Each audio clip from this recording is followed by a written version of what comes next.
माणसाने कितीही प्रयत्न केले तरी अंधारात सावली, म्हातारपणात शरीर आणि आयुष्याच्या शेवटच्या काळात पैसा कोणाचीच साथ देत नाही. म्हणून आयुष्य आनंदाने जगा. ओळख मोठ्या लोकांशी नाही तर कोणत्याही परिस्थितीत साथ देणाऱ्या लोकांशी असावी. प्रेम करणारे हजार मिळतील पण एकच निभावणारा पाहिजे.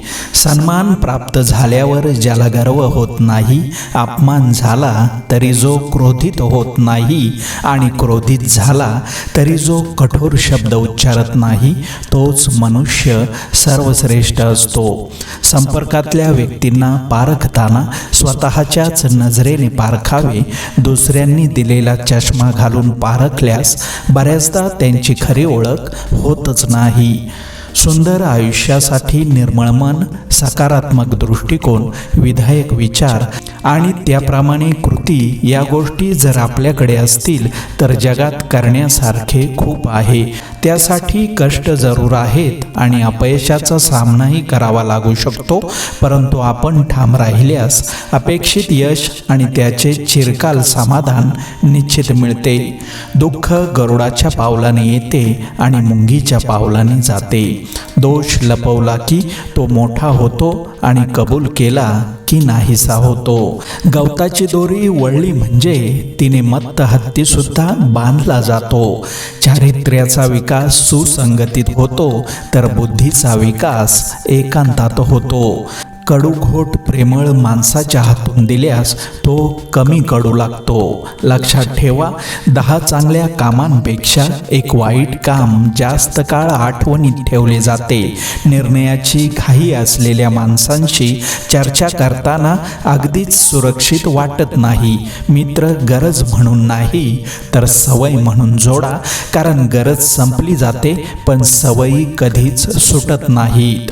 अहंकाराचा वारा बुद्धीला लागला की मानवी आयुष्यात वणवा पेटलाच म्हणून समजा.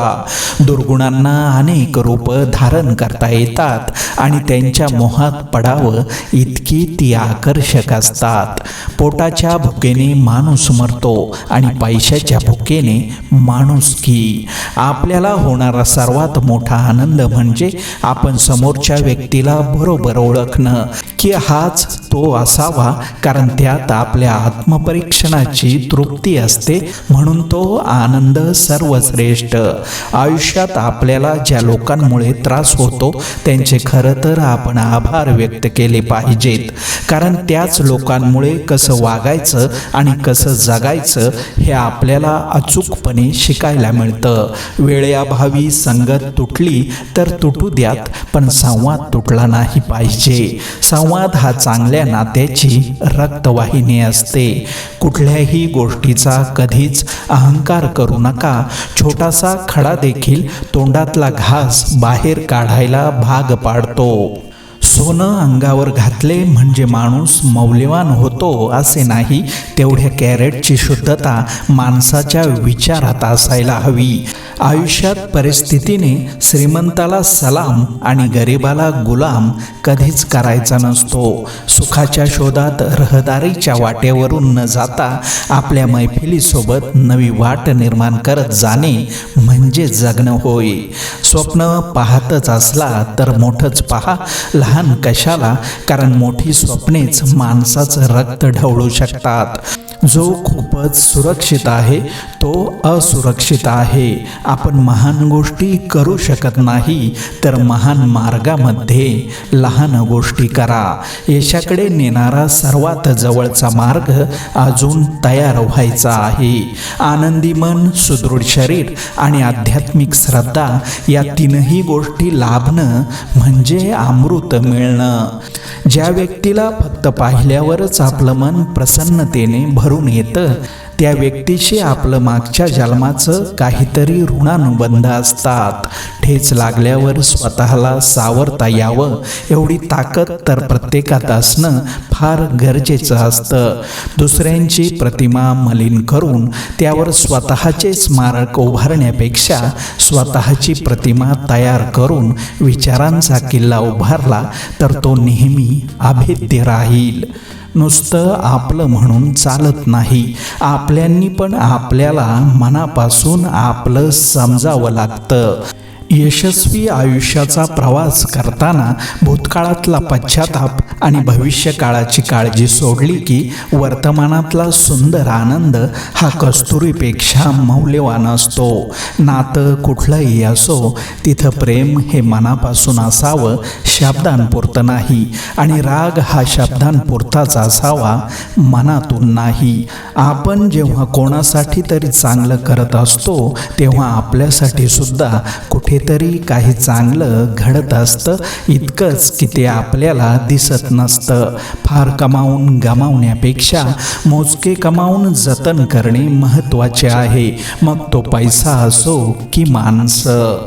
आनंद हा विकत मिळत नाही, आनंद हा स्वभावात असायला हवा. दुसऱ्यांना केलेल्या मदतीमुळे मिळणारा आनंद आयुष्यभराचा ठेवा असू शकतो. नेहमी इतके आनंदी राहा की तुम्हाला पाहिल्यावर इतरांना टेन्शन होईल, हा इतका आनंदी कसा. स्वभाव अशी गोष्ट आहे जो नेहमीसाठी सर्वांचा प्रिय बनवतो. कितीही कोणापासून दूर व्हा, परंतु चांगल्या स्वभावामुळे कोणत्या ना कोणत्या क्षणी तुमची आठवण होतच असते. म्हणून स्वभाव सुद्धा माणसाने कमावलेलं सर्वात मोठं धन आहे. पृथ्वीवर आपण पाहुणे आहोत, मालक नाही, हे ज्याला कळाले त्याला खरे जीवन कळाले. आनंदी राहा, सुखी राहा.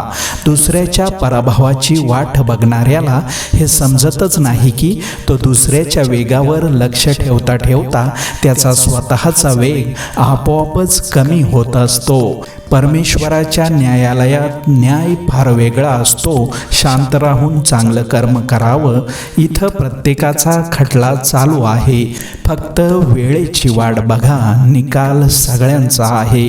घोडा कितीही पळाला तरी त्याच्या नशिबी चाबूक असतोच. झाडाने कितीही चांगली गोड फळे दिली तरी त्याच्या नशिबी दगड असतोच. तसेच आपण कितीही चांगले वागलो तरीही आपल्या नशिबी लोकांची टीका टिप्पणी असतेच. जेव्हा आपण कोणावर शंका न करता विश्वास ठेवतो तेव्हा आपल्याला 2 पैकी 1 फळ मिळते. एकतर आयुष्यभरासाठी एक व्यक्ती किंवा आयुष्यभरासाठी एक चांगला धडा. कधीकधी तुम्ही सर्वोत्कृष्ट आहात हे सिद्ध करण्याचा प्रयत्न करणे म्हणजे तुमच्या स्वाभिमानाचा अपमान होतो. तुमची कौशल्य, गुण आणि योगदान समजून घेण्यासाठी इतर लोकांच्या पातळीवर स्वतःला खाली आणण्याची गरज नाही. चित्ता त्याचा वेग शिकार करण्यासाठी वापरतो.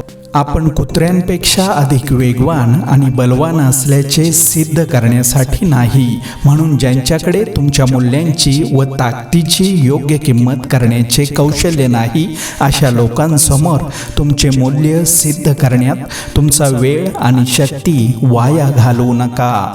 अडचणी आयुष्यात नव्हे तर मनात असतात. ज्या दिवशी मनावर विजय मिळवाल त्या दिवशी आपोआप मार्ग निघेल.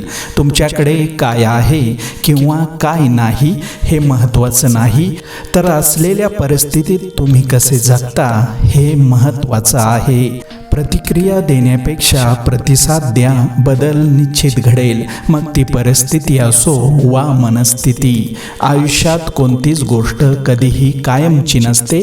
एकतर तिचा काळ संपून जातो किंवा आपली वेळ संपून जाते. बाप म्हणजे असे अस्तित्व ज्यांच्या उल्लेखाशिवाय सारं काही शून्य वाटतं. आठवणी सांभाळणे सोपं असतं कारण मनात त्या जपून ठेवता येतात, पण क्षण सांभाळणे फार अवघड असतं कारण क्षणांच्या आठवणी होतात. एकत्र येणे ही सुरुवात, एकमेकांसोबत राहणे ही प्रगती आणि एकमेकांसोबत काम करणे म्हणजे यश. माणूस तेव्हाच अस्वस्थ होतो जेव्हा त्याचा आतला आवाज आणि बाह्य वागणूक यांचा ताळमेळ जुळू शकत नाही. जेव्हा सारं जग म्हणत असतं पराभव मान्य कर, तेव्हा आशेची झुळूक अलगद कानात सांगते पुन्हा एकदा प्रयत्न कर. चंद्र मिळवण्यासाठी नेम धरा, चुकला जरी तरी एखादा तारा नक्कीच मिळेल.